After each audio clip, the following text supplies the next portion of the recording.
When working near power lines, it's all about safety, and that should be your primary concern. This video will cover minimum approach distances, hazard assessments, and citing signed consent forms. MADs, or minimum approach distances to power lines, must be followed. The 4 metre distance is to anything that will conduct electricity, not just you. If you're carrying a 6 metre length of tube and you've got it centred and balanced, you're already 3 metres wider. You can be closing on that electricity without even realising it, and it won't think twice. It will happen in a millisecond. Oh, Jay, stop! Power lines.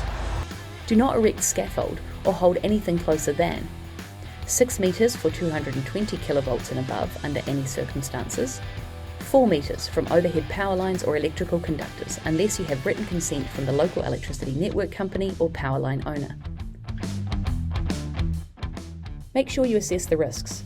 Low voltage lines are common in everyday work sites and pose a high critical risk when contacted. High voltage lines are less common but can result in death if MADs are not adhered to.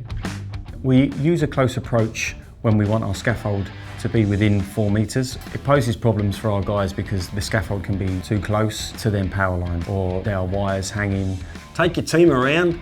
You're looking for that threat around the whole 360-degree circumference of that site, along with all the other hazards that are there, like the rough terrain, the trees. You need to see it as part of your assessment. The job needs to have an assessment done, and the leader of that crew should be leading the team and saying, here we are guys, this is the hazards, this is how we've mitigated them, these hazards still remain. So if you take a look at the plan here, what we're going to be doing, they're going to be replacing this fascia and all this cladding. So scaffold's going to go right along this face here, and we'll set up a couple of bays right in this area here. You happy with that? Will the power lines be a hazard? If you're working closer than 4 metres from any power lines, you must first be approved via consent from the owner of the line. If you have a look, I've got a consent form right here. It's been signed and they've been disconnected. As a scaffolder, you have the right to see the signed consent forms before beginning work.